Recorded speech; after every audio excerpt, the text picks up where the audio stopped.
What's up everybody, Jeff here, and if you haven't been keeping up, Warcrow is an upcoming fantasy game and universe coming from Corvus Belli. Now, I've been keeping an eye on it as the information's been coming out, and it's got me pretty excited. I think there's a lot of cool and interesting ideas that they're incorporating into the game, and I'm looking forward to seeing how it all works out. I think the excitement for the game overall is pretty high, but I've been noticing that there's this vocal minority, let's call it, of people who have been kind of poo-pooing the game ever since it was announced. Now, I think it's totally fine if the game's just not for you for whatever reason, but there were a couple of through lines that I noticed in people's complaints that I thought it was worth it to sort of address in a video. Because I think some people might have some things a little bit off, or at least they've probably made up their minds way too early. The first point that I've been seeing is people who feel like having a new war game coming from Corvus Belli means that Infinity is going to be going the way of the dodo. Now, I think a lot of people aren't that reactionary, but there's this feeling that because there's going to be a new war game and a new universe, that it's going to take time and attention away from development of Infinity. And there's a couple of reasons why I think that's probably not a well-founded fear. First of all, Corvus Belli has been developing many different games over the years. They've put out Infinity Defiance, Tag Raid, they're working on Rem Racers, there's all these different things going on, and it seems like they've done a pretty good job of continuing development on Infinity proper while that was all happening. We didn't see a slowdown in releases, or expansions, or even new mechanics being added to the game. On top of all that, they actually put out an entire new version of the game in the form of Code 1, and even that didn't really take their focus away from the big game. They're able to maintain development and support on both games at the same time without much problem. Corvus Belli is definitely one of the bigger companies in this industry. Obviously, there's one company that shall not be named that is the biggest, but Corvus Belli seems like they're able to kind of spread their resources and continue doing justice and properly supporting all these games all at the same time. But I think the most important point to make here is that there's no way that a company that is in the business of making money would just fully abandon a game like Infinity. Infinity is super popular. I know a lot of people stick to one game system and sort of don't really see outside of that community, but if you make your way around the wargaming community, then you'll know that most war games that are not Games Workshop are very small, even in comparison to a game like Infinity. Infinity has a huge player base, and Corvus Belli puts out a ton of stuff for it on a monthly basis, basically. They wouldn't keep up that release schedule if it wasn't selling really well, and they wouldn't have the player base that they had if people weren't pumping money into the game. And as a result of that, there's no way that Corvus Belli would take a gamble on a brand new game system and just let Infinity fall by the wayside. If anything, sales from Infinity will probably be supporting Warcrow until it gets its feet under itself and is able to sort of establish its own player base. So I really don't think there's any worry that Corvus Belli is just going to abandon Infinity. I think some of this fear comes from some of the other companies in the industry who tend to start a bunch of different games and then just abandon them on a whim when they are not selling as much as they used to. And I think the companies that have that reputation, there's particular reasons why they do the things that they do that don't really apply to Corvus Belli. We don't necessarily need to get into those, but I don't think it's the same thing here. I don't know a lot about the inner workings of Corvus Belli, but I would guess that the teams that are working on Warcrow and Infinity are probably pretty separate anyway. So even just in terms of the creatives who are working on the games, I don't think there's going to be people who are being pulled away from Infinity to work on Warcrow, and you're not going to be seeing as good a content that we're used to from Infinity itself. Now, maybe there's a little bit of fear that they're going to stop advertising Infinity as much or putting out content on social media for Infinity because they're focusing on Warcrow.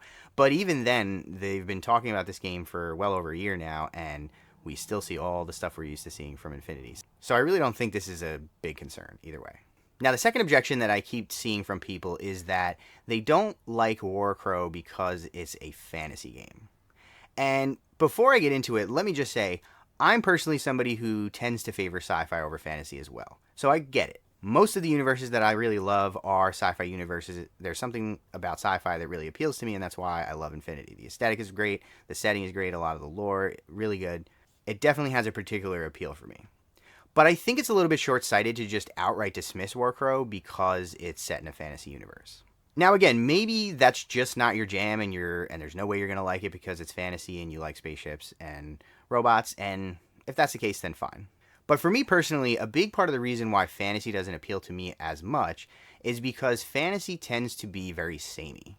A lot of stuff that we see in different fantasy universes is kind of just copy and pasted from other fantasy universes, and obviously you get a little bit of that in sci-fi too, but to me it's a little bit more egregious in some fantasy settings. A lot of that stuff just feels like it's retelling of the Lord of the Rings, Tolkien stuff, And to me, that makes it a little bit interesting. If I know everything I need to know about a particular race or a particular group in a setting before I've ever even dug into the lore, then it loses a lot of the appeal. But that's why I actually think Warcrow deserves a little bit more of a chance than some people have given it. We obviously don't know a ton of stuff about the lore and the backstory yet, but from what I've seen so far, I'm really optimistic about the story that they've written for the setting and the universe. It seems like there's a lot of really interesting stuff going on, and while we do have some of the traditional fantasy races like elves and orcs, it does seem like the writers have actually made it a point to make them different from the traditional versions of them that we've seen in other universes already. So for example, the orcs are not stupid, and the dwarves are not isolated and reclusive. But to go even a little further than that, I think it's a mistake to dismiss the game outright just based on a first look, because Corvus Belli has a reputation, and their reputation is well earned. First of all, they do a lot of really interesting and unique stuff in terms of game mechanics. Obviously, the game system of Infinity is super unique, and there's not really anything like it in other game systems. You do see a little bit of sort of reaction mechanics in some other systems, but the ARO system is really well developed, and I think it makes for a really interesting feel to the game that you don't get from anything else. Now, it looks like Warcrow is going to be a little bit more traditional than that, but I'm willing to give Corvus Belli the benefit of the doubt to show me the kind of interesting mechanics that they're going to incorporate into the game to make it really interesting and unique. Just as an example of that we already know a little bit about, the game uses switches, which are something that you may have seen from some of their other game systems. I personally played a lot of Infinity Defiance, and it has a similar system to it. Now, typically, I don't really like special, unique dice in my war games, but I think the switch system is actually a really cool way to add some dynamic mechanics to combat encounters in war games. So the way the switches work is you can actually roll special symbols on the dice that are not just hits or blocks, and you can then spend those to activate a switch and get an extra effect on your attack. Now this really opens up the design space to actually allow for a lot of different mechanics that are not just attacking for raw damage. You could have things like movement effects or buffs or nerfs. There's all kinds of different things that you can do with these switches that make combat a little bit more interesting than just how much can I murder this enemy. And honestly, for myself, I like wargame mechanics that are not just all about killing. Some wargames, the primary mechanic is just wipe your opponent off the table, and that can be fun, but I think the most interesting and tactical wargames tend to be the ones that focus around objectives and different ways to manipulate and defeat your enemy in unconventional ways. And we already know that designers of Warcrow are looking at things like objective-based scenarios and positioning as being very important factors in the game. Now, the last thing that I want to touch on here that I think is worthy of everyone taking another look at is the design aesthetics of the game. So the first thing that actually got me interested in Warcrow was looking at the design of a lot of these characters because they all feel really unique and interesting to me. Now, in some cases, you can definitely see some influences and some things that the designers were drawing from, but all of the characters and all the different nations and all the different races actually have this very unique and interesting look to them. A lot of the armor and weapons doesn't just look like it's copy and pasted from medieval European armor and weaponry. And the clothing really feels distinct and unique for the different nations spread across the Warcrow universe. In particular, I think the design of the orcs is awesome. I'm typically not somebody who would go for orcs as a faction, but knowing that they are not just dumb brutes and seeing the aesthetics of these models really gets me excited, and I think they will probably be my faction when the game comes out. Now, that was what I thought just looking at all the art, but actually when I went to Gen Con, I had an opportunity to handle some of these models, and seeing them in my hand just reinforced everything that I just said. The models are super well detailed, which is exactly what you'd expect from Corvus Belli. They obviously make some of the nicest models, if not the nicest models, on the market. And even though these models are going to be in a new material, they definitely maintain the level of detail really well. The details look really sharp and well defined, and the design of the models really makes that shine. They have plenty of small little features on them that make them look interesting without being too busy or cluttered. And even some of the more simple models that don't have quite as much going on look really nice. I've always felt that a model's aesthetics are what draws most players in to a new wargame. And if that's true for you, then I think you should definitely see if you can have an opportunity to take a look at the models, because I bet you won't be disappointed.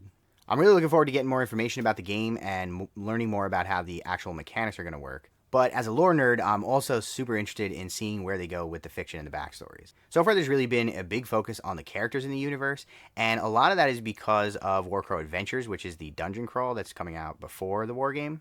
But I'm hoping that that's something that they're going to maintain and continue focusing on the individual characters and their personalities and their individual stories, in addition to developing out the larger story of the universe. So let me know what you think, drop a comment below, and let me know if you're excited for Warcrow, and if there's anything in particular about it that has you especially excited. And if you still have any reservations about it, then let me know that as well. While you're here, don't forget to like the video and subscribe to the channel so you don't miss any of the upcoming content that I have planned for Infinity and Warcrow and all kinds of other games. If you're new to the channel, we especially focus on the lore here, so if you are interested in that type of thing, then definitely make sure you give it a subscribe and check out some of the other content I have up. You can check out all the important links in the description below, including the Discord where you can come hang out and chat with me and the rest of the community, as well as the Patreon where you can support the channel directly. On that note, I'd like to give a huge thank you to the extremely cool kids tier on Patreon, the Steam Powered Scoundrels, Dogmatized, and Biclops Gladiator Games. Thanks for watching.